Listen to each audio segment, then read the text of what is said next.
আমি কি ডিটেকটিভ বক্সির সাথে কথা বলছি? হ্যাঁ নমস্কার, আমি ব্যোমকেশ বক্সি, তবে ডিটেকটিভ নই, সত্যান্বেষী।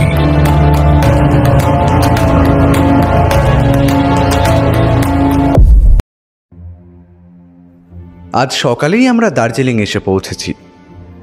ব্যোমকেশকে কয়েকবার সত্যবতীকে আনার কথা বললেও সে কিন্তু শোনেনি। কেন জানি না, আমার বারবার বলা সত্ত্বেও সে ব্যাপারটাকে সুন্দরভাবে এড়িয়ে যাচ্ছিল। তবে আমার কাছ থেকে এড়িয়ে যেতে পারলেও সত্যবতীকে এড়িয়ে যাওয়া খুব একটা কিন্তু সহজ ছিল না। আমাদের বেরোনোর আগের রাত্রে তাদের ঘর থেকে সত্যবতীর অভিমানী গলা আর ব্যোমকেশের তাকে শান্ত করার স্বর আমি শুনতে পেয়েছি। তবে বিদায়ের বেলা সত্যবতীর চোখে প্রতিবারের মতো জল এবারেও দেখেছি। আমার মনটা কেমন কু ডাকছে। তোমরা ওখানে গিয়ে সাবধানে থাকবে কিন্তু। সত্য, কিচ্ছু হবে না, অত ভেবো না। আমি খুব তাড়াতাড়ি চলে আসবো। এবার যাই। যাই বলতে নেই, বলতে হয় আসি। আচ্ছা বেশ, আসি। সত্য, এত ভাবছো কেন বলো তো? কথা দিচ্ছি পরের বার তোমায় নিয়ে যাব। এবার একটু সমস্যা আছে। সমস্যাটা যে কি তা গোটা রাস্তাতেও ব্যোমকেশ আমায় বলল না। এটা ওটা অমূলক কথাবার্তায় গোটা রাস্তাটা কেটে গেল। আমাদের জন্য গাড়ি স্টেশনেই রাখা ছিল। আমরা পৌঁছে স্টেশনের বাইরে গিয়ে এদিক ওদিক তাকাচ্ছি, এমন সময় একজন আমাদের কাছাকাছি এসে বলল, মশাইরা কি কলকাতা থেকে আসছেন নাকি? হ্যাঁ। আরে আমি বীরেনবাবুর চা বাগানের ম্যানেজার। স্যার আপনাদের জন্যই গাড়ি পাঠিয়ে দিলেন। আপনারা আসুন আসুন আমার সঙ্গে। বীরেনবাবুর নিজের আসার কথা ছিল যে? হ্যাঁ, ওনারই আসার কথা ছিল, কিন্তু ওনার ছেলের হঠাৎ খেলতে খেলতে পড়ে গিয়ে পায়ে চোট লেগেছে। সেই কারণেই বাড়ির সবাই বেশ ব্যস্ত। তাই স্যার আমায় পাঠালেন আপনাদের নিয়ে যেতে। স্যার বারবার বলে দিয়েছেন যাতে আপনাদের কোনো রকম অসুবিধে না হয়। বেশ, তাহলে চলুন যাওয়া যাক। নতুন কেনা একটা সাদা রঙের অ্যাম্বাসেডর গাড়িতে একজন ড্রাইভার আগে থেকেই বসেছিল। আমরা তিনজন গিয়ে বসেছি। জিতেনবাবু ড্রাইভারকে হাতের ইশারায় গাড়ি চালানো শুরু করতে বলল। তা ট্রেনে আসতে কোনো সমস্যা হয়নি তো ব্যোমকেশবাবু? না, শুধু বারবার মনে হয়েছে পথের পাশের দেখা দূরের পাহাড়গুলো যেন খুব তাড়াতাড়ি চোখের আড়াল হয়ে যাচ্ছে। একবার কাছ থেকে পাহাড় দেখার খুব ইচ্ছে আছে। তা বেশ, তো দেখবেন। এটা কোনো ব্যাপার হলো? আরে আমাদের চা বাগানটা যেখানে রয়েছে সেখান থেকে দূরে পাহাড় দেখা যায়। সকাল বিকেল যত খুশি পাহাড় দেখতে পাবেন। তাহলে তো বেশ ভালো হলো। এদিককার রাস্তাঘাট, মানুষজন সব কেমন যেন আলাদা ধরনের। রাস্তাঘাট যেমন পরিষ্কার তেমনই দৃষ্টিনন্দন, দেখলে আপনা থেকেই চোখ জুড়িয়ে যায়। মাঝে মাঝে উল্টো দিক থেকে আসা গাড়ি আমাদের পাশ কাটিয়ে চলে যাচ্ছে। ড্রাইভারের হাত যে খুব পাকা তার প্রমাণ পেলাম একটা রাস্তার মোড় ঘুরতে গিয়ে। উঁচু পাকদণ্ডির মতো রাস্তাগুলো এগিয়ে যেতে যেতে হঠাৎ করে কোথাও এমনভাবে বাঁক নিয়েছে যে সামনের কোনো কিছুই বোঝা যায় না। এর মধ্যেই হঠাৎ করে সামনের দিক থেকে একটা গাড়ি কোনো রকম হর্ন না দিয়েই রাস্তার এক পাশ থেকে এমন করে বেরিয়ে এসেছিল, আর একটু হলেই একটা দুর্ঘটনা ঘটত। আমাদের ড্রাইভার কোনো মতে গাড়িটা পাশ কাটিয়ে নিতে নিতে বলল, ও সাব, গাড়ি কেসে চালায় দেখেছেন?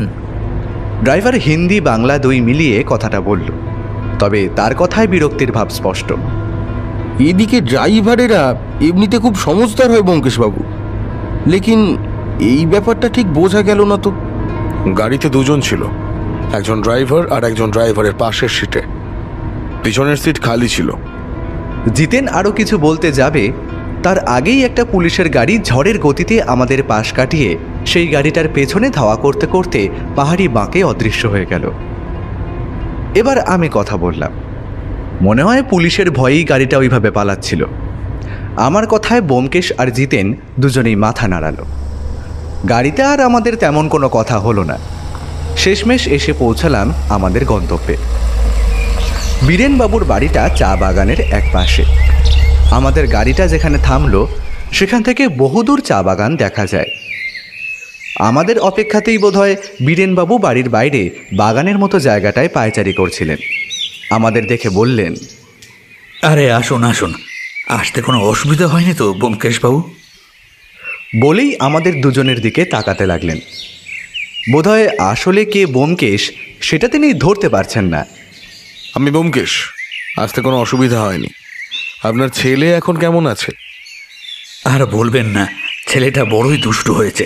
গরম জল পায়ে ফেলে একাকার কাণ্ড। এখন একটু মলম লাগিয়ে আর ওষুধ দিয়ে ঘুম পাড়ানো হয়েছে। আসুন আসুন, আপনারা বাড়ির ভেতরে আসুন। জিতেন, তুমি গাড়ি রেখে বাগানে চলে যাও। জিতেন ড্রাইভারকে নিয়ে বাড়ির এক পাশে গাড়িটা রেখে বাগানের দিকে চলে গেল। আমরা বাড়ির ভেতরে ঢুকলাম। বাড়িটা একতলা, পুরোটাই কাঠ দিয়ে তৈরি। এত সুন্দর কাঠের একতলা বাড়ি আমি এর আগে কখনো দেখিনি। আমাদের জন্য একটা ঘর গোছানো ছিল, সেখানে আমাদের ব্যাগপত্র রেখে আমি বিছানায় লম্বা হলাম। ব্যোমকেশ জানালার কাছে গিয়ে দাঁড়ালো। সেখান থেকে চা বাগানটা বেশ ভালোই দেখা যায়।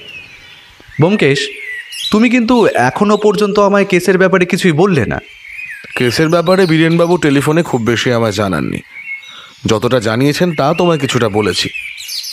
কোনো একটা অতি প্রাচীন বেশ দামি অ্যান্টিক বৌদ্ধ মূর্তি এ বাড়িরই কোথাও লুকোনো রয়েছে।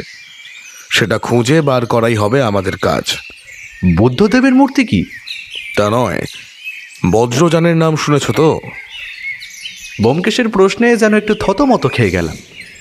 বললাম, হ্যাঁ শুনেছি, মানে ওই আর কি, ইতিহাস বইয়ে পড়েছিলাম। মহাযান, হীনযান আর বজ্রযান বৌদ্ধ ধর্মের এক একটা শাখা প্রশাখা, এর বেশি কিছু মনে নেই। ব্যোমকেশ আমার কথা শুনে মৃদু হাসল, বলল, ঠিকই বলেছ। গৌতম বুদ্ধের মৃত্যুর পর সময়ের সঙ্গে সঙ্গে বৌদ্ধ ধর্মে অনেকগুলো শাখা প্রশাখার উৎপত্তি হয়।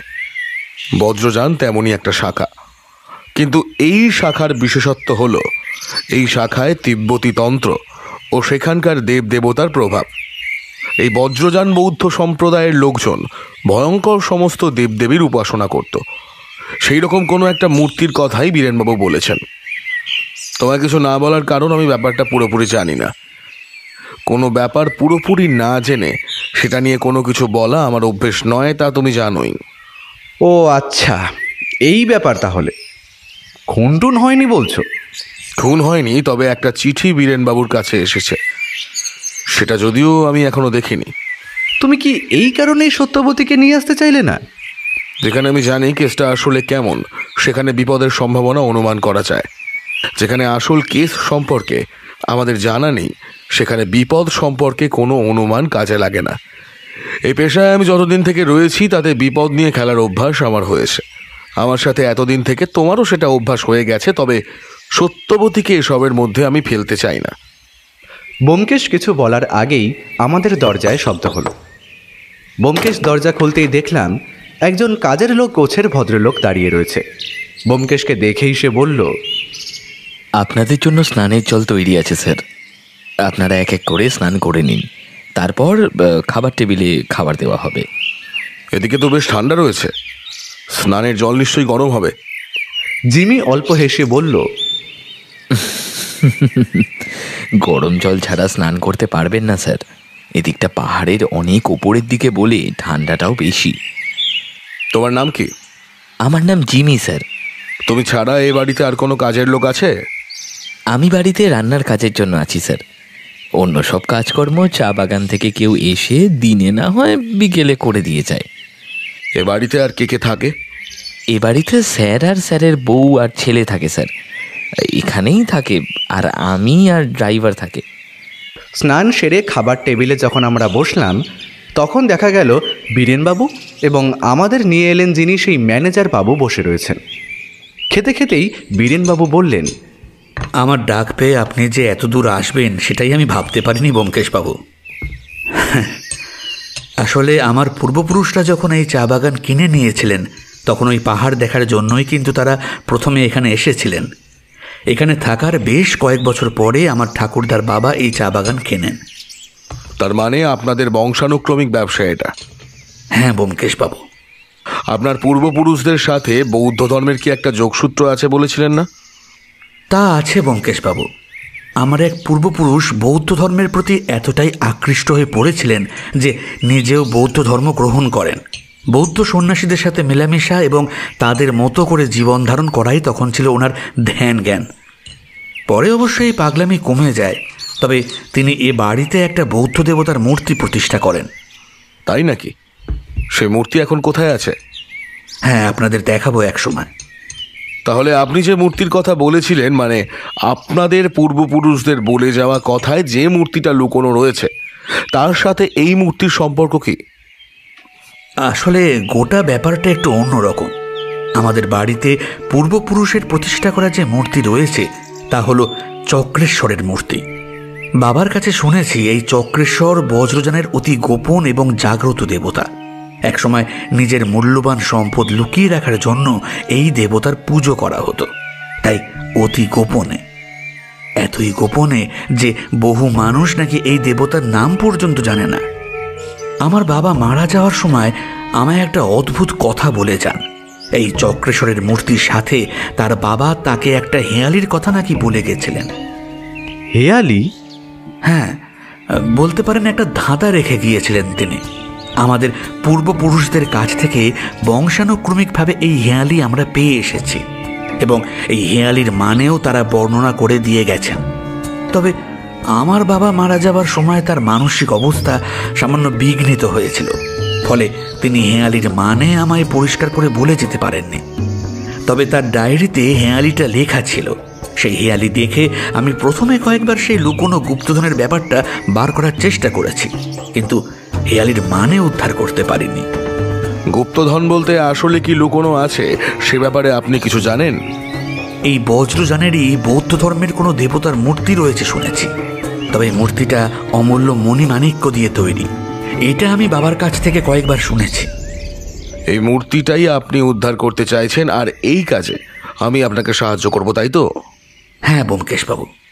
আপনার বাবা মারা গেছেন কতদিন আগে? প্রায় 5 বছর আগে। তাহলে এতদিন পরে আপনি কেন সেই হেয়ালির মানে উদ্ধার করতে চাইছেন?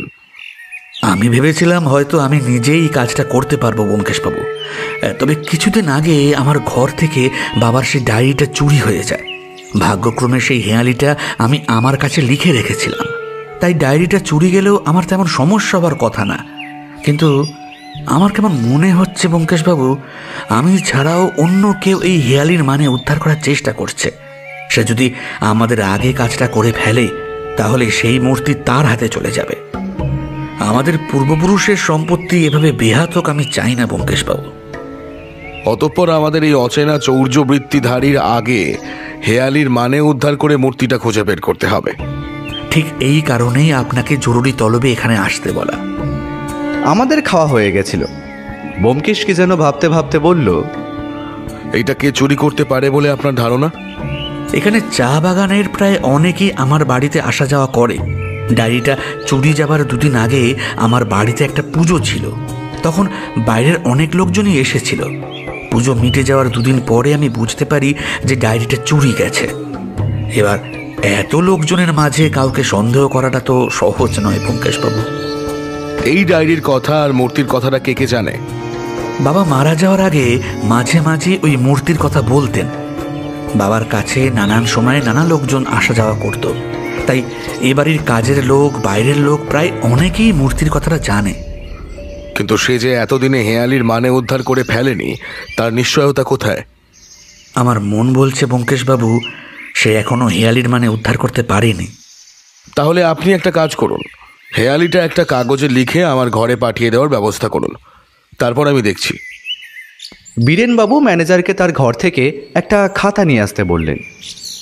সেটা নিয়ে ব্যোমকেশ আর আমি আমাদের ঘরে চলে এলাম। খাতার হেয়ালিটা খুলে আমি বিছানার ওপর বসে সেদিকে তাকিয়ে রইলাম। ভাষাটা যে বাংলা তা বুঝতে কোনো অসুবিধে না হলেও গোটা হেয়ালিটা বারবার পড়ার চেষ্টা করেও কোনো লাভ হলো না। হেয়ালিটা অনেকটা এই রকম: বক্ষ হলো রক্ষকারা, যক্ষ হলো চক্র, ঈশান দিশান রইল নিশান, পাষাণ দৃষ্টি বক্র, অসি রাশি সিংহ দুয়ার, কুঞ্চিকা পাত্র মাত্র, মহাশূন্য রক্ষা করেন চক্রেশ্বর দিবারাত্র, যে বা জানে মানে ইহার, সপ্তরত্ন তার, মহাশূন্য পূর্ণ জ্ঞানে গুণী বোঝেন সার। হেয়ালিটা কয়েকবার দেখে মনে হলো এর কোনো মানে হতেই পারে না। ব্যোমকেশ দেখলাম তার ব্যাগ খুলে একটা ডায়েরি বার করে সেই ডায়েরিতে এটা দেখে দেখে লিখে রাখলো। তারপর আমায় বলল, অজিত, এই খাতাটা বীরেনবাবুকে ফেরত দিয়ে এসো। আমি ব্যোমকেশের কথায় খাতাটা নিয়ে বীরেনবাবুর ঘরে গেলাম।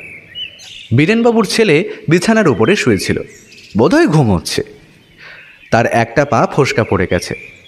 তার বিছানার পাশেই বসে একজন মহিলা সেই পায়ে মলমের মতো কিছু একটা লাগিয়ে দিচ্ছে। আমি দরজার কাছ থেকেই বললাম, বীরেনবাবু নেই? না, উনি একটু বাইরে বেরিয়েছেন। আপনাকে তো ঠিক... আমরা কলকাতা থেকে আসছি। বীরেনবাবু আমাদের ডেকে পাঠিয়েছেন। ওনার পরিবারের সেই... ও আচ্ছা, আপনি সেই গোয়েন্দা ব্যোমকেশ বক্সী?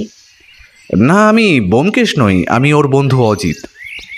আমি খাতাটা জয়িতা দেবীর পাশে বিছানার উপর রেখে বললাম, এখন কেমন আছে? জয়িতা দেবী ম্লান হাসলেন, তারপর বললেন, গরম জল পায়ের উপর পড়ে ফোসকা পড়ে গেছে। এতক্ষণ ধরে ব্যথায় কান্নাকাটি করে এইমাত্র একটু ঘুমিয়েছে। আচ্ছা, ঘুমুক তাহলে, আমি এখন আসি, বিরক্ত করব না। জয়িতা দেবী মুখে আর কিছু বললেন না। আমি ঘরের বাইরে বেরিয়ে এলাম। একটা বাচ্চা ছেলের পায়ে গরম জল পড়ে ফোসকা পড়ে যাওয়ার ব্যথা যে কতখানি তা বুঝতে পারলাম। মনটা একটু খারাপ হলো। ঘরে ফিরে এসে দেখি ব্যোমকেশ বিছানায় লম্বা হয়ে চোখের ওপর একটা হাত চাপা দিয়ে শুয়ে রয়েছে। এই কি হলো? হেয়ালির মানে খুঁজে পেলে? কাজটা এতটা সহজ হবে না। হ্যাঁ, সেটা আশাই করা যায়, কারণ তা না হলে বীরেনবাবু কিংবা সেই ডায়েরি চোর যে কেউ হেয়ালির মানেটা উদ্ধার করে ফেলতে পারত। তুমি কি এখন এটা নিয়েই পড়ে থাকবে? না, এই কাজটা পরে করা যাবে। চলো অজিত, চা বাগানের দিক থেকে একবার বেরিয়ে আসি। মাথাটা পরিষ্কার রাখা দরকার, না হলে এসব কাজ ভালোভাবে হবে না। আমি এই কথাটারই অপেক্ষা করছিলাম। দুজন মিলে বেরিয়ে পড়লাম সামনের খোলা সবুজ চা বাগানে। চা বাগানটা বেশ বড়। যতদূর দেখা যায় মনোরম পাহাড়ের গায়ে চা বাগানের সবুজ পাতার সারি। বীরেনবাবুর বাড়িটা যেখানে, তারপর থেকেই চা বাগানটা শুরু হয়েছে। একটু দূরে ডান দিকে বোধহয় এই চা বাগানের কারখানাও রয়েছে। আমরা বাড়ি থেকে বেরিয়ে চা বাগানের একপাশের ঢালু রাস্তা ধরে এগিয়ে গেলাম। চা বাগানের মাঝে মাঝে ছোট ছোট কিছু গাছ লাগানো থাকে। সেসব গাছের গায়ে নাম না জানা পাখি এই ভর দুপুরেও এসে মনের সুখে কলকাকলির আসর বসিয়েছে। একটু পরেই বিকেল নামতে শুরু করবে। পাহাড়ি অঞ্চলের বিকেল কিংবা সকাল দেখার অভিজ্ঞতা কিন্তু অন্যরকম। ঠান্ডার জন্য ব্যোমকেশ আর আমার দুজনের গায়ে গরম পোশাক, তার উপর আমরা একটা করে শাল জড়িয়েও নিয়েছি। চা বাগানে মেয়ের দল পিঠে ঝুড়ি বেঁধে চা পাতা তুলতে তুলতে তাদের ভাষায় গুনগুন করে গান গাইছে। আমাদের দেখে দুই একজন অবাক হয়ে তাকিয়েও রইল। হাঁটতে হাঁটতেই ব্যোমকেশকে বললাম, ব্যোমকেশ, কেসটা কেমন বলে মনে হচ্ছে তোমার? হেয়ালির মানেটা উদ্ধার করতে পারলে কেসটা সহজ হয়ে যাবে অজিত, কিন্তু এই ডায়েরিটা চুরি যাওয়ার জন্য একটা সমস্যা রয়েছে। যদি আমাদের আগে চোর হেয়ালির অর্থ উদ্ধার করতে পারে, তাহলে বীরেনবাবুর ওই মূর্তি বেহাত হয়ে যাবার প্রবল সম্ভাবনা রয়েছে। ডায়েরিটা চুরি কে করতে পারে বলে তোমার মনে হয়? ডায়েরিতে আসল কি ছিল সেটা জানা গেলে ডায়েরিটা চুরির কারণ বোঝা যাবে অজিত। সবকিছুর পেছনে একটা মোটিভ থাকে, সেটা খুঁজে বের করলে বাকিটা সহজ হয়ে যায়। তবে এখন আমাদের সেটা নিয়ে মাথা না ঘামালেও চলবে। এখন আমাদের প্রথম কাজ হেয়ালির মানে উদ্ধার করা।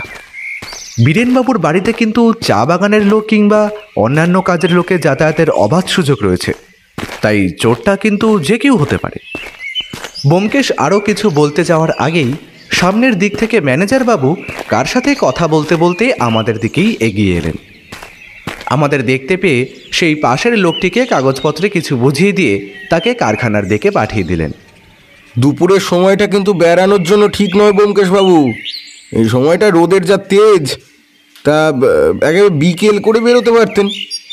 ঠান্ডার দেশে এসেছি বলে যে সব সময় ঠান্ডাই চাইবো তার তো কোনো কথা নেই, তাই না? মাঝে মাঝে রোদটাও কিন্তু ভালোই লাগে। ওটা কি আপনাদের কারখানা? হ্যাঁ, চা বাগান থেকে তোলা চায়ের পাতা শুকিয়ে গুঁড়ো করে চা বানিয়ে একদম বাক্সবন্দি করা পর্যন্ত সব কাজ এখানে হয়। তারপর সেটা বাইরে চলে যায়। গোটা কাজকর্ম কি আপনি দেখেন? বিভিন্ন কাজের জন্য বিভিন্ন কর্মচারী রয়েছে, তাদের দেখাশোনা করার জন্য আলাদা আলাদা লোক আছে। তবে গোটা ব্যাপারটা আমাকেই দেখতে হয়। আচ্ছা, বীরেনবাবু কারখানায় কখন যান? সকালে যান, আবার দুপুরের দিকে ফিরে আসেন। তা আজ আপনারা আসবেন বলে সকালে বাড়িতেই ছিলেন, দুপুরে কারখানায় গেছেন। তাহলে আপনি তো এখানে অনেক বছর ধরেই আছেন। হ্যাঁ ব্যোমকেশবাবু, তা বছর 15 তো হবেই। আচ্ছা বেশ, এই যে হেঁয়ালির কথা আর ডায়েরিটার কথা, তাহলে তো তা আপনি জানতেন তো? হ্যাঁ, তা তো জানতাম অবশ্যই।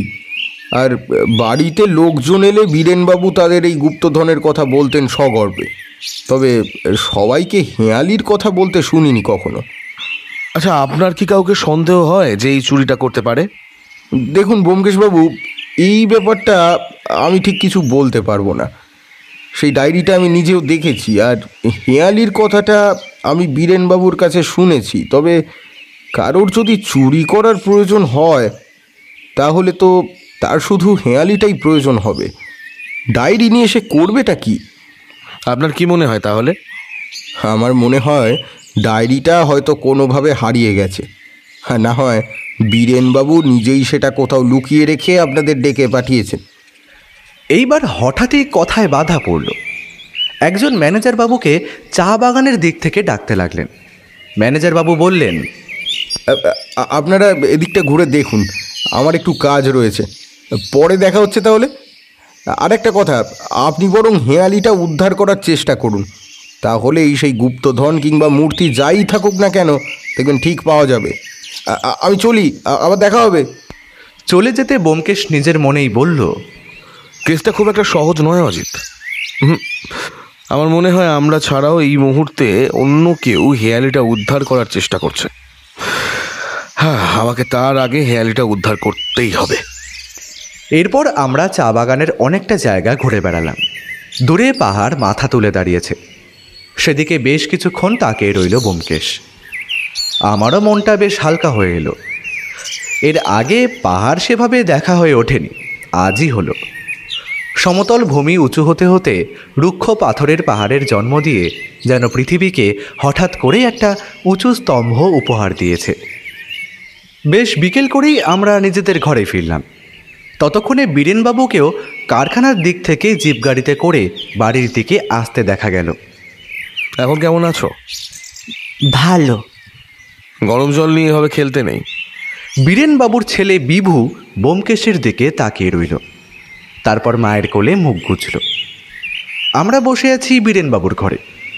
তিনি কারখানা থেকে একটু আগেই ফিরে এসেছেন।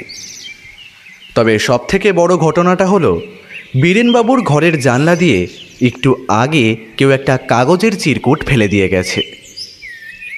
ঘটনাটা যখন ঘটেছে তখন ঘরে বীরেনবাবুর স্ত্রী জয়িতা দেবী তার ছেলের পাশে শুয়ে ঘুমোচ্ছিলেন। খোলা জানলা দিয়ে কেউ কাগজটা ঘরের মধ্যে ফেলে দিয়ে চলে গেছে। আমরা আসার আগেই বীরেনবাবু ফিরে এসেছিলেন। আমরা ঘরে ঢুকতেই জিমি এসে বলল বীরেনবাবু আমাদের ডেকেছেন। এটা আবার কি শুরু হলো ব্যোমকেশবাবু? ব্যোমকেশ চিরকুটটা হাতে নিয়ে দেখে আমার দিকে এগিয়ে দিল। আমি দেখলাম তাতে লেখা কয়েকটা শব্দ। হেরুক খোঁজার জন্য গোয়েন্দা আনিয়েছ, যার জিনিস তার কাছে থাকাই ভালো নয় কি? বেশি বাড়াবাড়ি করলে ফল হিতে বিপরীত হবে কিন্তু। হেরুক? চিঠিটা পড়ে ব্যোমকেশ ভ্রু কুঁচকাল। এবার তো মনে হচ্ছে কেউ সত্যি গুপ্তধনের পেছনে রয়েছে, কারণ গোয়েন্দা আসার ব্যাপারটা তাদের নজরেও পড়েছে। তাই তো আপনাকে বলছি ব্যোমকেশবাবু, যত তাড়াতাড়ি সম্ভব হেঁয়ালির মানে উদ্ধার করুন, না হলে যদি অন্য কেউ সেটা উদ্ধার করে ফেলে। হেঁয়ালিটা বাংলায় লেখা হলেও কেমন যেন অগোছালো। আপনি কি নিশ্চিত আপনার বাবা এই হেঁয়ালিটাই দিয়ে গিয়েছিলেন? হেঁয়ালিটা আমাদের বংশানুক্রমিকভাবে চলে আসছে ব্যোমকেশবাবু। এই হেঁয়ালিতে ভুল নেই কোনো, একমাত্র যদি না যে হেঁয়ালিটা লিখেছিল সে ভুল লিখে থাকে। ব্যোমকেশ কিছুক্ষণ চিন্তিত মুখে বসে রইল। জিমি আমাদের সবার জন্য মাখন দেওয়া চা নিয়ে এলো। এর মাঝে ম্যানেজার বাবু এসে পড়লেন। দেখুন ম্যানেজার বাবু, হুমকির চিঠিও এসে পড়েছে আমি আসতে না আসতেই। ম্যানেজার বাবু চিন্তিত মুখে চিঠিটা দেখলেন। চিঠিটা কে পাঠিয়েছে তা বোঝা বেশ মুশকিল ব্যোমকেশবাবু। এখানে অনেকেই আছে যারা বাংলা লিখতে পড়তে জানে না, তবে বাংলা জানা লোকের সংখ্যাটাও কিন্তু কম নয়। আমরা যখন চা বাগানের দিকে বেড়াতে গিয়েছিলাম তখনই কেউ চিঠিটা দিয়ে গেছে। তার মানে সে সবসময় বাড়ির উপর নজর রাখছিল। কিন্তু এরকম একটা চিঠি পাঠিয়ে লাভ কি ব্যোমকেশবাবু? আমাদের ভয় দেখিয়ে এই গুপ্তধন খোঁজার ব্যাপারটা থেকে দূরে সরিয়ে রাখতে চাইছে কেউ। আর আমার মনে হয় এই হেরুকের সঙ্গে গুপ্তধনের কোনো সম্পর্ক আছে। এরকম কোনো নাম তো আগে শুনিনি। আমি শুনেছি, বাবা মারা যাবার আগে মাঝে মাঝে এই নামটা বলতেন। ব্যোমকেশ উত্তেজিত স্বরে প্রশ্ন করল, তিনি কি আর কিছু বলতেন? আপনার মনে আছে? তিনি বলতেন এই বাড়িতে কোথাও জিনিসটা লুকানো আছে। তিনি অবশ্য গুপ্তধন বলতেন না, তিনি বলতেন অমূল্য একটা সম্পত্তি। সেটা কি ওই হেয়ালির মানে উদ্ধার করার পরেই পাওয়া যাবে? আমার তো তাই মনে হয়। এই চিঠিটাকে গুরুত্ব দেবার প্রয়োজন নেই ব্যোমকেশবাবু। আপনি আপনার মতো করে হেঁয়ালিটা উদ্ধার করার চেষ্টা করুন। আমায় কেউ ভয় দেখিয়ে এই কাজটা থেকে বিরত করতে পারবে না।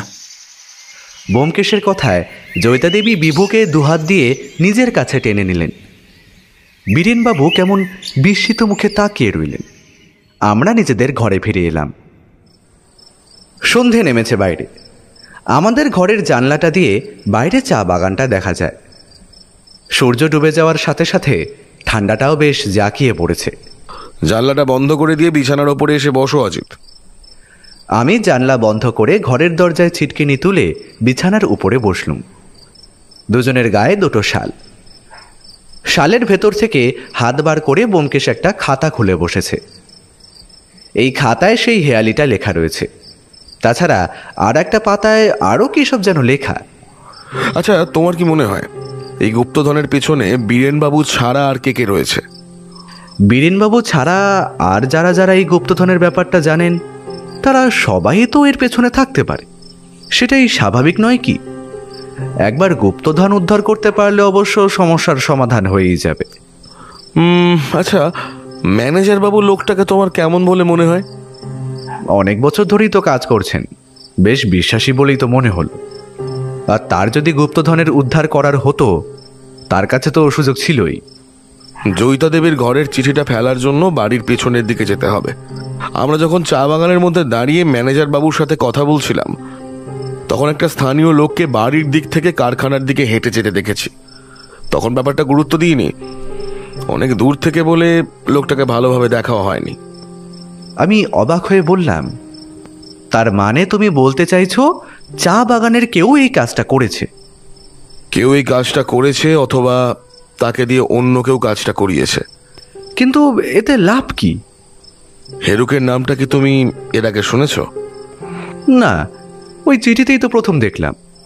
আর তারপর তো জয়িতা দেবী বললেন তিনি তার বাবা মানে বীরেনবাবুর বাবার কাছ থেকে কথাটা শুনেছেন। চিঠির প্রেরক কিন্তু আমাদের এক্ষেত্রে সাহায্যই করেছেন। আমার অনুমান বলছে এই গুপ্তধন আসলে আর কিছুই নয়, একটা অমূল্য হেরুক মূর্তি। হেরুক মূর্তি? হ্যাঁ, কাল তোমায় বৌদ্ধ ধর্মের বজ্রযান শাখার কথা বলেছিলাম, মনে পড়ছে? হেরুক সেই শাখারই এক ভয়ঙ্কর দেবতা। ভারী উগ্র হেরুকের বিগ্রহ কল্পনাও। বৌদ্ধদের বিশ্বাস অনুযায়ী হেরুক সাক্ষাৎ প্রজ্ঞা, জ্ঞান ও শান্তির প্রতীক। অনেকে আবার এই দেবতাকে ইষ্ট দেবতা জ্ঞানে পুজোও করে। তবে তিব্বতী ভাষায় হেরুক শব্দটার মানে কিন্তু খুবই অদ্ভুত। কি মানে? রক্তপায়ী। সহজে বললে রক্তের জন্য পিপাসার্থ দেবতা। ভারী অদ্ভুত এই বজ্রযান শাখাটি। এখানকার দেবতা, তাদের বিগ্রহ এবং সেই সব বিগ্রহের প্রতীকী অর্থ সবই একদম অন্য রকমের বলা চলে। আচ্ছা বলো দেখি, যদি কেউ এই মূর্তির সন্ধান বন্ধই করতে চায় তবে সে চিঠিটা আমাদের ঘরে না ফেলে জয়িতা দেবীর ঘরে ফেললেন কেন? আরে তাই তো, এই ব্যাপারটা তো আমার মাথায় আসেনি। তাহলে চিঠিটা সরাসরি আমাদেরকেই দিল না কেন? সরাসরি আমাদের দেওয়াতে অনেক বিপদ আছে অজিত। তাই চিঠিটা জয়িতা দেবীর ঘরে ফেলে এক কাজে দু কাজ হলো।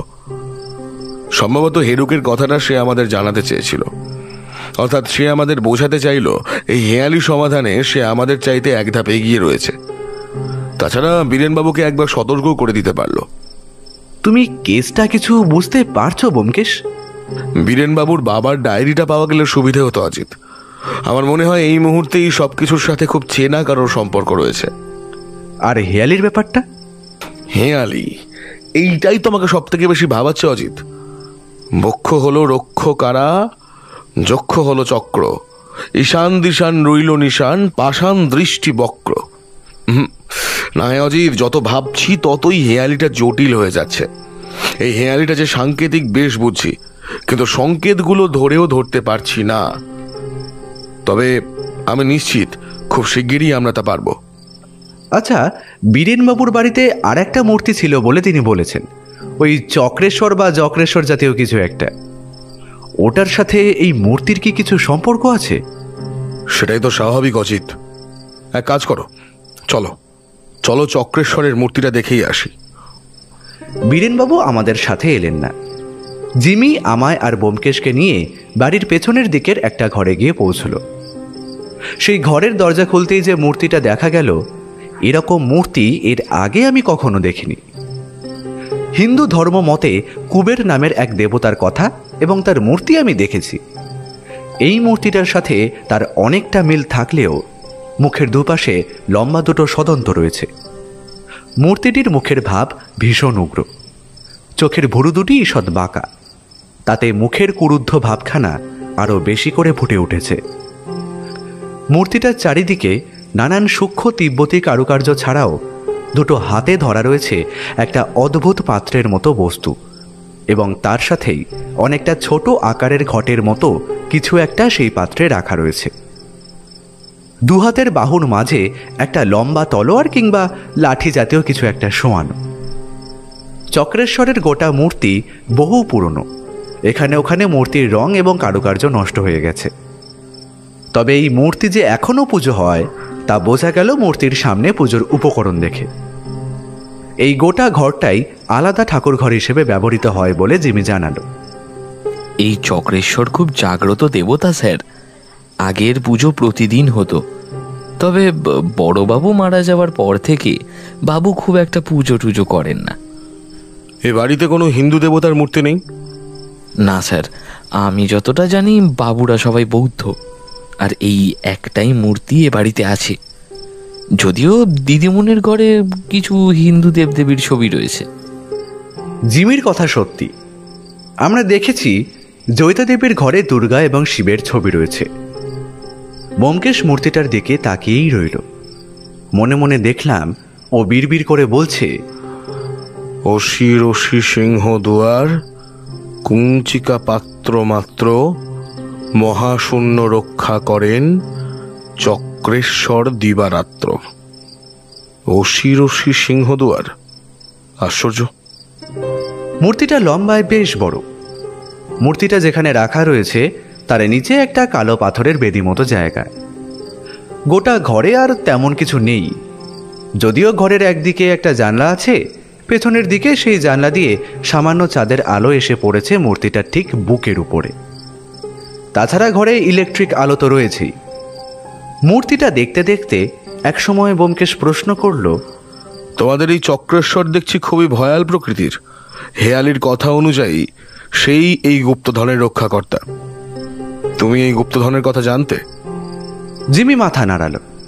ব্যোমকেশকে দেখলাম মূর্তিটার সামনে পেছনে চারিদিকে ঘুরে ঘুরে দেখতে লাগলো এবং দুবার হাত দিয়ে মূর্তিটার গায়ে কি যেন পরীক্ষা করল। একসময় আমরা সেই ঘর থেকে বাইরে বেরিয়ে নিজের ঘরে এলাম। সেদিনের রাতটা একভাবেই কেটে গেল। রাতের খাওয়া দাওয়ার পর ব্যোমকেশ আর আমি আবার সেই হেয়ালিটা নিয়ে পড়লাম।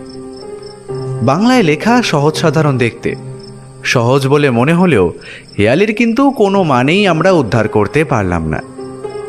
এর আগে এমন অনেক হেয়ালি দেখেছি, তবে সে সমস্ত হেয়ালি আলাদা, আর এমন সাংকেতিক হেয়ালি আমরা খুবই কম দেখেছি। অথচ কেবল যেন মনে হচ্ছে অর্থটা ধরেই ফেলেছি। প্রায় অনেক রাত পর্যন্ত ব্যোমকেশ আর আমি হেয়ালির অর্থ আবিষ্কারের চেষ্টা করার পর শেষমেশ হাল ছেড়ে দিয়ে ঘুমোতে গেলাম। সকালে খাবার খেতে বসে ব্যোমকেশ বীরেনবাবুকে বলল, বীরেনবাবু, আমি হেয়ালিটা প্রায় উদ্ধার করে ফেলেছি। বীরেনবাবুর সাথে ম্যানেজার বাবু, জয়িতা দেবী এবং আমিও অবাক হয়ে ব্যোমকেশের দিকে তাকালাম। সামান্য কিছুটা বাকি রয়েছে, তবে তার জন্য আমায় কিছু বইপত্র পড়তে হবে। এ বাড়িতে কি বৌদ্ধ ধর্ম সম্পর্কিত কোনো বইপত্র রয়েছে? হ্যাঁ, ওপরে বাবার ঘরে অনেক বইপত্র রয়েছে। আমার মনে হয় বৌদ্ধ ধর্ম নিয়েও কিছু বইপত্র ওখানে পেয়ে যাবেন। আপনি সেসব পড়েন না? না, সত্যি বলতে কি এসব নিয়ে আমি খুব একটা আগ্রহ পাই না। নেহাত বাবার ডায়েরিটা চুরি হয়ে যাবার পরে গুপ্তধনের ব্যাপারটা ভাবতে শুরু করেছিলাম। না হলে অনেক দিন আগে থেকেই গুপ্তধনের গল্পটা আমাদের পরিবারে চালু থাকলেও কখনোই সেটা খোঁজার চেষ্টা আমি করিনি। আচ্ছা বেশ, তাহলে ওই ঘরের দরজা আপনি জিমিকে খুলে দিতে বলুন। আমি আজ দুপুরেই ওই ঘরে যাব। বীরেনবাবু আর ম্যানেজার তাদের খাওয়া সেরে কারখানার দিকে চলে গেলেন। আমি আর ব্যোমকেশ আবার বেরিয়ে পড়লাম পাহাড় দেখতে। চা বাগানে ঘোরার ফাঁকে ফাঁকে আমি যখন পাহাড় দেখায় মগ্ন, তখন স্পষ্ট বুঝতে পারলাম ব্যোমকেশ চা বাগানের প্রতিটি মানুষকে খুঁটিয়ে খুঁটিয়ে লক্ষ্য করার চেষ্টা করছে। একসময় আমরা হাঁটতে হাঁটতে পৌঁছে গেলাম সেই কারখানার কাছে। খুব বেশি বড় নয়, ভেতরে কাজকর্ম চলছে। আমরা বাইরে চারপাশে ঘুরে ঘুরে সেই কারখানাটা দেখে একসময় বাড়ি ফেরার পথ ধরলাম। আমার মনে একটাই প্রশ্ন বারবার ঘুরে ফিরে আসতে লাগলো, ব্যোমকেশ হেয়ালির অর্থ কখন বার করলো? একসময় থাকতে না পেরে ব্যোমকেশকে প্রশ্নটা করেই বসলাম। আরে ওটা তো সাবধান অজিত বলেই আমায় একটা ধাক্কা মেরে রাস্তার একপাশে ফেলে দিয়ে নিজেও অন্যদিকে লাফিয়ে পড়ল। আর সাথে সাথেই একটা ছোট্ট কি যেন আমাদের উল্টো দিকে গাছটার গায়ে গিয়ে বিঁধল। ব্যোমকেশ তাড়াতাড়ি এদিকে ওদিকে তাকাতেও কাউকেই দেখতে পেল না। আমরা গাছটার দিকে এগিয়ে গিয়ে দেখলাম একটা ছোট্ট তীরের মতো ধারালো বস্তু গাছটার গায়ে বেঁধে রয়েছে। ব্যোমকেশ সাবধানে সেটা গাছের গা থেকে খুলে নিয়ে দেখতে দেখতে বলল, বিষ মাখানো তীর অজিত। দেখো দেখো, ছোট্ট তীরের মাথাটা কেমন নীলচে হয়ে আছে। খুব সম্ভবত স্থানীয় কোনো ফুলের বিষ। সর্বনাশ! তাহলে আমাদের ওপর কেউ আক্রমণ করতে চাইছে? করবে নাই বা কেন? আমরা যে হেয়ালির মানে উদ্ধার করে খুব শীঘ্রই গুপ্তধন বার করে ফেলতে পারি, এই ভয়টা যে দেখানো হয়ে গেছে। মানে? আর একটু অপেক্ষা করতে হবে অজিত। ব্যোমকেশের মুখের শিরায় একটা হাসির ভাব ফুটে উঠল। ব্যোমকেশ যখন কোনো ব্যাপারে তার অনুমান প্রায় নিশ্চিত বলে ধরে ফেলতে পারে, তখন তার মুখে এই হাসিটা আমি দেখতে পাই। কিন্তু ব্যোমকেশ নিজেই বলেছে সে হেয়ালির অর্থ উদ্ধার করতে এখনো পারেনি। তাহলে তার কোন অনুমান এতটা নিশ্চিত হয়ে উঠল? গোটা দুপুরটা আমি নিজের ঘরেই রইলাম। ব্যোমকেশ বীরেনবাবুর বাবার সেই লাইব্রেরি ঘরে বৌদ্ধ ধর্মের বইপত্র নিয়ে পড়াশোনা করতে লাগলো। অনেক পরে সে আমার ঘরে এসে বলল, অজিত, বৌদ্ধ ধর্ম নিয়ে একা আমি যে বীরেনবাবুর বাবার বইপত্র ঘেটেছি তা নয়, আমার আগেও আরও কেউ ঘেটেছে। তবে তিনি বীরেনবাবুর বাবাও হতে পারেন, অথবা আমাদের সেই অদৃশ্য প্রতিদ্বন্দ্বী যে চাইছে না আমি তার আগে হেয়ালির অর্থ উদ্ধার করে ফেলি। কিন্তু হেয়ালির মানে কি তুমি উদ্ধার করতে পেরেছ? হেয়ালির মানে উদ্ধার করার পরেও খুব সহজে তুমি সেই মূর্তি খুঁজে পাবে না, কারণ সেই মূর্তির রক্ষা করছে স্বয়ং বৌদ্ধ দেবতা চক্রেশ্বর। তার মানে তুমি নিজে হেয়ালির অর্থটা উদ্ধার করতে পেরেছ, অথচ আমায় বলনি, তাই তো? অজিত, এখন এসবের সময় নেই। এখন আমাদের তাড়াতাড়ি সেই মূর্তিটা খুঁজে বার করতে হবে। আমার মনে হয় এই হেয়ালির অর্থ উদ্ধার আমাদের প্রতিদ্বন্দ্বীও করে ফেলেছে। তাই আমায় সরিয়ে দেওয়ার জন্য আজ এই বিষ মাখানো তীরের নিমন্ত্রণ সে রেখেছিল। তুমিও না ব্যোমকেশ, সত্যি আর একটু হলেই কি যে হতো, আর তুমি এসব নিয়ে মজা করছো। আচ্ছা বেশ, মজা করছি না, চলো। তবে তার আগে একটা কাজ করতে হবে। কি কাজ? আমরা বাড়িতে ফিরে আসতেই প্রথমেই দেখা হলো জিমির সাথে। সে জানালো ম্যানেজার বাবু এবং বীরেনবাবু এখনও বাড়িতে ফিরে আসেনি। ব্যোমকেশ জিমির দিকে শক্তভাবে তাকিয়ে থেকে বলল, জিমি, তুমি কি চাও তোমার বাবু এই গুপ্তধন উদ্ধার করতে পারুক? জিমি ব্যোমকেশের গলার স্বর এবং মুখের ভাব দেখে কেমন যেন হতচকিতভাবে তাকিয়ে রইল। তারপর বলল, হ্যাঁ স্যার, আমরা মন থেকে সচ্চা কথা বলি স্যার। আমাদের কথার দাম আছে স্যার। আমরা জান দিয়ে দেব, কিন্তু প্রভুর সাথে নেমখারামি করব না। নেমখারামি তোমায় করতে হবে না, শুধু একটা ঘর খুলে দিতে হবে, আর সেই ঘরের বাইরে দাঁড়িয়ে তোমায় পাহারা দিতে হবে যাতে অন্য কেউ না আসে। কিন্তু স্যার, বাবুকে না জানিয়ে? বাবুকে জানাতে গেলে অনেক দেরি হয়ে যাবে জিমি, আর পুরোটাই তোমার বাবুর ভালোর জন্যই। জিমি কিছুক্ষণ ভাবল, তারপর ব্যোমকেশের দিকে তাকিয়ে বলল, কোন ঘরটা স্যার? বীরেনবাবু ফিরে আসার আগেই আমাদের কাজটা হয়ে গেল, কিন্তু আমি বুঝতে পারলাম না এর প্রয়োজন কি ছিল। ব্যোমকেশ শুধু একবার আমায় বলল, যা হচ্ছে চুপচাপ দেখে যাও অজিত। এর কারণ এখন জিজ্ঞাসা করো না, এখন বললে তুমি বুঝবে না, সময় মতো সব বলবো। আমরা অপেক্ষা করতে লাগলাম বীরেনবাবু ফিরে আসার জন্য। তারপর আমরা শুরু করব সেই গুপ্তধন অর্থাৎ হেরুকের মূর্তি উদ্ধারের কাজ। এখন কেমন আছো বিভু? ভালো। তোমরা দাদা ঠাকুরের সেই কবিতাটার মানে বুঝতে পেরেছ? মা বলল তোমরা নাকি ওটা খুঁজছো। আমি জানি তুমি কবিতাটা জানো, তাই না? বিভু হাসলো, তারপর বলল, ওটা তো কবিতা নয়, ওটা সংকেত, চক্রেশ্বরের সংকেত। দাদা ঠাকুর বলতো। ওটাতে কি লেখা আছে তা আমি জানি না, তবে দাদা ঠাকুর বলেছিল একটা খুব দামি জিনিস লুকোনো আছে, যেটা ওই সংকেতের মানে বুঝলে পাওয়া যাবে। তবে সেই দামি জিনিসটাকে নাকি নিজের বুক দিয়ে রক্ষা করছে চক্রেশ্বর। এসব তুমি কাউকে বলনি তো? না না, বলিনি। ব্যোমকেশ বিভুর সাথে কথা বলছে এমন সময় জয়িতা দেবী এসে ঘরে ঢুকলেন। ও আপনারা? আপনাদের বাড়ির গুপ্তধন রহস্য উদ্ধার হয়ে গেছে জয়িতা দেবী।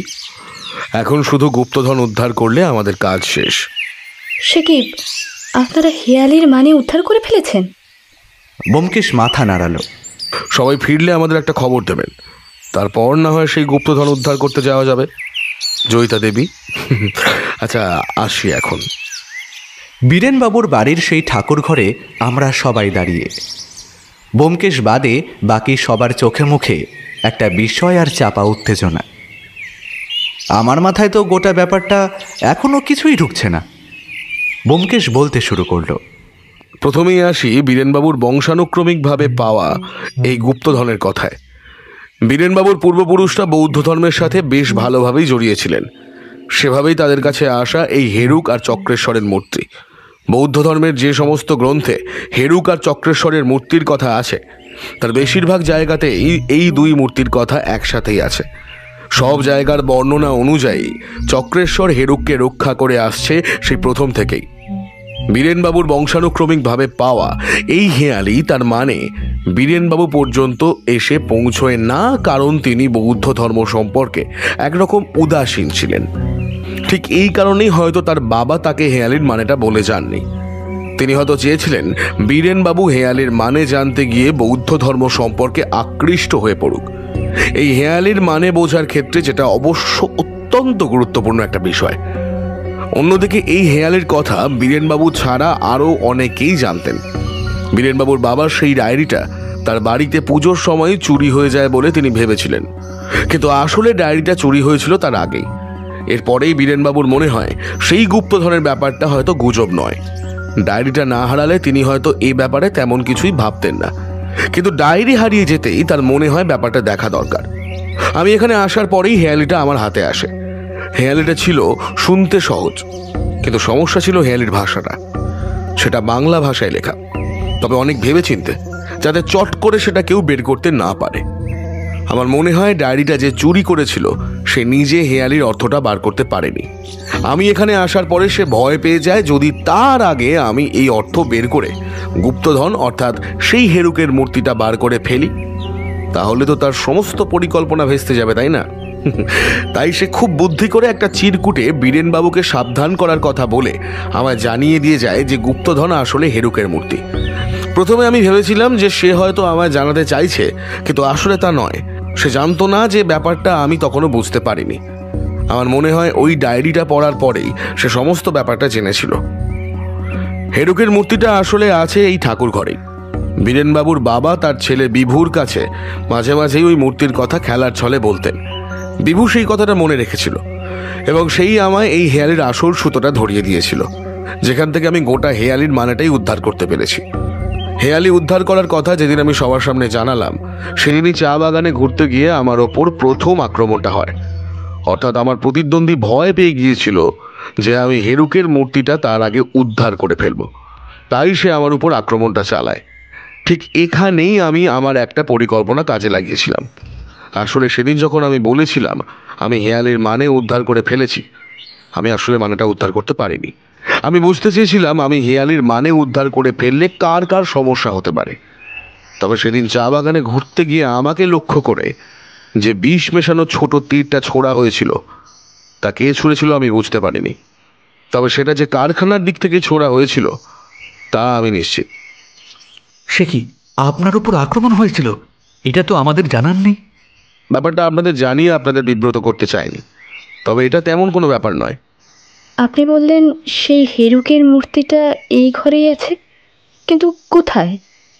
মূর্তিটা এতদিন ধরে যখন রয়েছে, আর একটু থাকুক না চৈতা দেবী, আমি আগে অন্য ব্যাপারটা শেষ করিনি কেমন?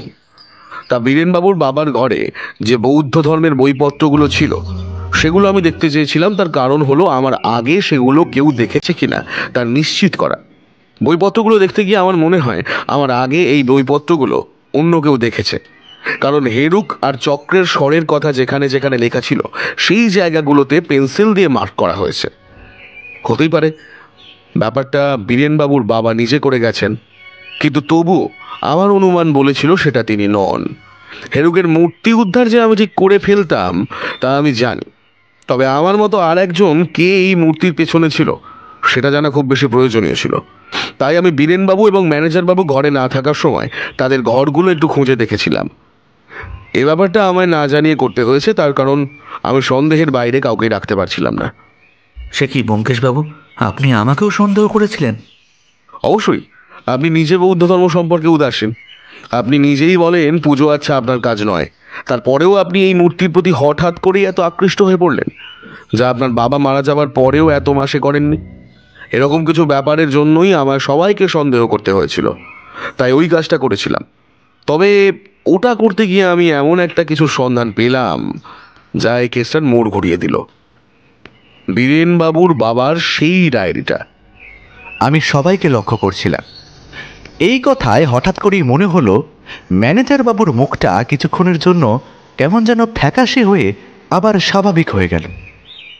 এবার আসি হেয়ালির কথায়। আরো ভালো করে বললে চক্রেশ্বরের সংকেত। যিনি এর রচয়িতা তাকে কুর্নিশ জানাতেই হয়।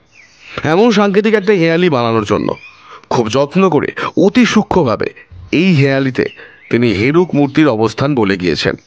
হেয়ালির প্রথম স্তবকটা মনে করুন। বক্ষ হলো রক্ষকারা, চক্ষু হলো চক্র, ঈশান দিশান রইল নিশান, পাষাণ দৃষ্টি বক্র। যক্ষ হলো চক্র, মানে চক্রেশ্বর স্বয়ং যক্ষের মতন এই মূর্তি রক্ষা করছেন। বক্ষ হলো রক্ষকারা, অর্থাৎ তার বুক এই মূর্তির রক্ষাকারী কারাগারের মতন। ঈশান দিশান রইল নিশান, এই উপাসনা কক্ষের ঈশান দিকে নিশানা হিসেবে একটা জানলা রয়েছে।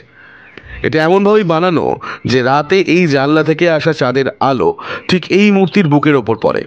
পাষাণ দৃষ্টি বক্র, আপনারাই দেখুন চক্রেশ্বর কেমন বাঁকা দৃষ্টিতে তাকিয়ে আছেন।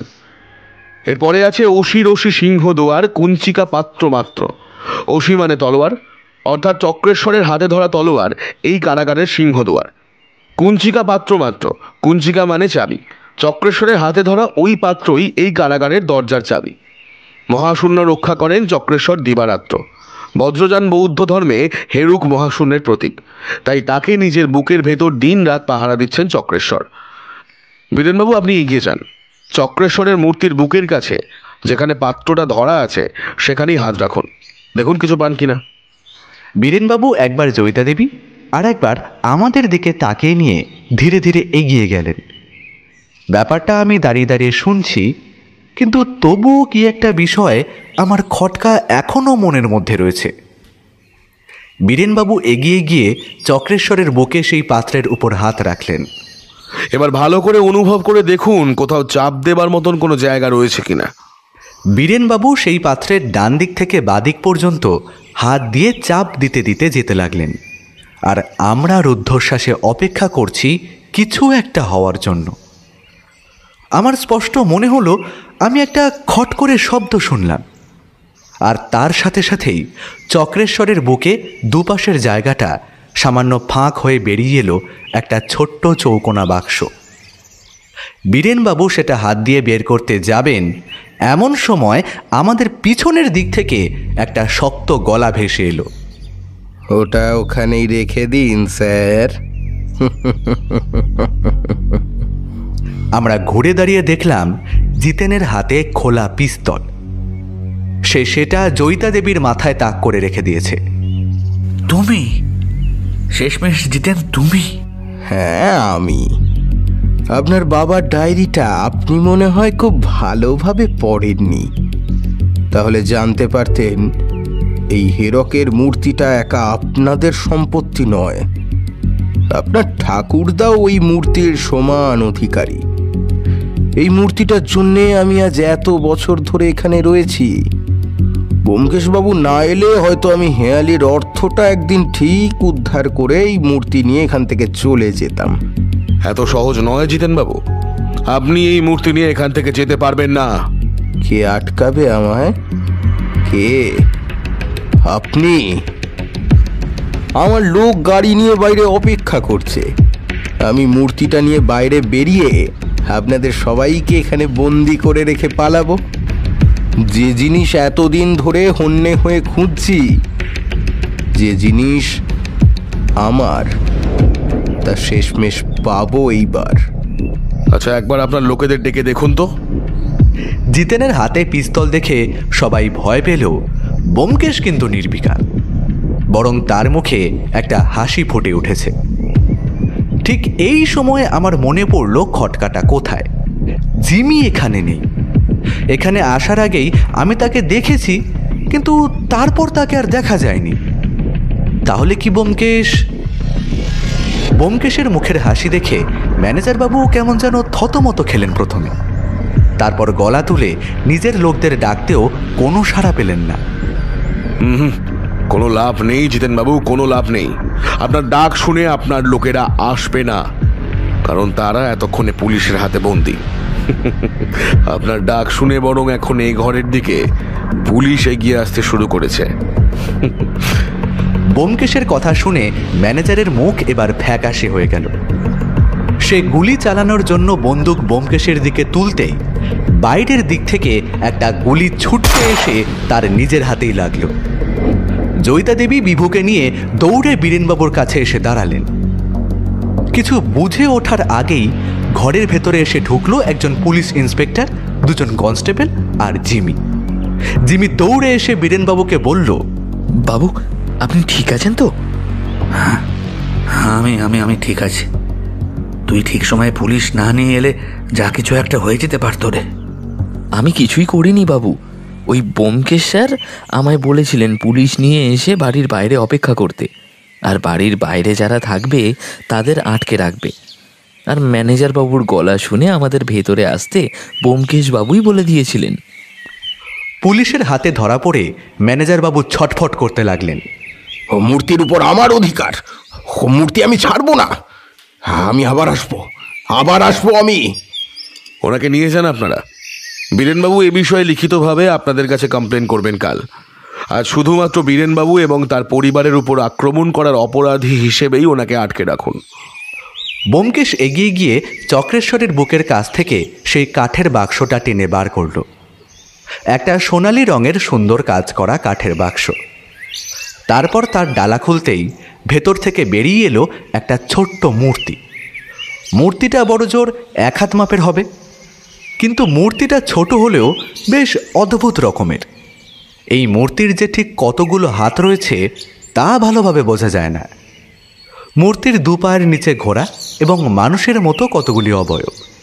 তাছাড়া মূর্তির মাথা এবং মাথার দুপাশে সিংহের মতো মাথার আকৃতির অবয়ব বেরিয়ে রয়েছে। আর সবথেকে আশ্চর্যের বিষয় হলো মূর্তিটার সামনের দিকে কোনো এক নারী মূর্তিটাকে জড়িয়ে ধরে রয়েছে। এরকম অদ্ভুত আর আশ্চর্যজনক মূর্তি আমি এর আগে কখনো দেখিনি। ব্যোমকেশ মূর্তিটা বীরেনবাবুর হাতে তুলে দিয়ে বলল, যেবা জানে মানে ইহার সপ্তরত্ন তার, মহাশূন্য পূর্ণ জ্ঞানে গুণী বোঝেন সার। এই মূর্তি যে সে মূর্তি নয় বীরেনবাবু, অতি দুর্মূল্য 7খানা রত্ন দিয়ে এই মূর্তি নির্মিত। আর এই যে হেরুক, ইনি হলেন শূন্যের প্রতীক। আর যাকে ইনি জড়িয়ে আছেন সেই দেবী জ্ঞানের প্রতীক। তাই মহাশূন্য পূর্ণ জ্ঞানে গুণী বোঝেন সার। আপনার পূর্বপুরুষ বোধহয় কেবল মূর্তিটাকেই গুপ্তধন বলতে চাননি, এই মূর্তির সঙ্গে জড়িয়ে থাকা ইতিহাস, বৌদ্ধ দর্শন ও ঐতিহ্যকে তিনি প্রকৃত সম্পদ বলে মনে করতেন। তিনি চাইতেন প্রতিটা বংশধর যেন শুধুমাত্র সম্পদের লোভে হলেও এই ইতিহাস, দর্শন ও ঐতিহ্যকে জানতে পারে। আর হ্যাঁ, ম্যানেজার বাবু যে মিথ্যা বলেনি তা আপনার বাবার ডায়েরি পড়লেই বুঝতে পারবেন। আপনার ঠাকুরদার সাথে সম্ভবত ম্যানেজার বাবুর ঠাকুরদা একসাথেই বৌদ্ধ ধর্মের উপাসনা করতেন, আর তারা একসাথে এই মূর্তি কোনো একটা তিব্বতী গুম্ফায় এক মৃত্যু পথযাত্রী লামার কাছ থেকে পেয়েছিলেন। পরে আপনার ঠাকুরদাকে এই অমূল্য রত্নখচিত মূর্তিটি তিনি দান করেন এবং তিনি নিজেই সন্ন্যাস গ্রহণ করেন। সেই মূর্তির খোঁজ পেয়েই হয়তো ম্যানেজার বাবু এখানে এসেছিলেন। ম্যানেজার বাবুর ঘর খোঁজার সময় তার ঘর থেকেই ওই গাড়িটা আমি পেয়েছি। তবে ডায়েরিটা তার ঘরের ঘড়ির পেছনের দেওয়ালের সাথে সুতো দিয়ে বাঁধা ছিল, যাতে সহজে কেউ খুঁজে না পায়। আর ওটা পরেই বাকি সমস্তটা সম্পর্কে আমার ধারণা আরও পরিষ্কার হয়। আমরা সবাই বাড়ির বাইরে বেরিয়ে এলাম। বীরেনবাবুর ঘরে বিভুর সামনে বসে ব্যোমকেশ বলল, তাহলে বিভু, তোমার সেই গুপ্তধন আমি উদ্ধার করে দিলাম তো? বিভু কিছু বলল না, শুধু মাথা নাড়ালো। তার মুখে হাসি। তোমার পায়ের ব্যথা এখন কেমন আছে? কমে গেছে। আচ্ছা বেশ, আর দুষ্টুমি করবে না তো? বিভু মাথা নাড়িয়ে না বলল। আমাদের কাজ আপাতত এখানে শেষ হয়ে গেছিল। পরের দিন সকালে বসে ব্যোমকেশ বীরেনবাবুকে বৌদ্ধ ধর্মের ব্যাপারে, এই হেরুক আর চক্রেশ্বরের ব্যাপারে বেশ অনেক ইতিহাস শোনাচ্ছিল। এই কেসের সূত্রে বৌদ্ধ ধর্ম নিয়ে ব্যোমকেশের যে ভালোই জ্ঞানার্জন হয়েছে তা বেশ বুঝতে পারলাম। এরপর এলো বিদায় নেওয়ার পালা। আমাদের জন্য বাইরে গাড়ি অপেক্ষা করছিল। সবাইকে বিদায় জানিয়ে সেই গাড়িতে গিয়ে উঠলাম। গাড়ি ছাড়তেই দেখলাম বাড়ির বাইরে থেকে বীরেনবাবু, জিমি, জয়িতা দেবী এবং বিভু আমাদের উদ্দেশ্যে হাত নাড়াতে থাকে যতক্ষণ আমাদের দেখা যায়। আচ্ছা ব্যোমকেশ, ওই চিরকুটটা আর ওই বিষ মাখানো তীরটা কে ছড়েছিল বলে তোমার মনে হয়? দুটো কাজ একজনের নয়। ম্যানেজার বাবুর সাথে যারা জেলে এই মুহূর্তে বন্দি আছেন তাদেরই কেউ হয়তো এই কাজটা করেছিল। ম্যানেজার বাবু ভয় দেখিয়ে এই কাজটা করিয়েছিলেন। তবে তুমি বলছো ম্যানেজার বাবুরও ওই মূর্তির ওপর অধিকার রয়েছে। তাহলে তো ম্যানেজারের সাথে যেটা হয়েছে সেটাও তো খুব একটা ভালো নয়, তাই না? ব্যোমকেশ আর কিছু বলল না। আমাদের গাড়ি স্টেশনের দিকে চলল।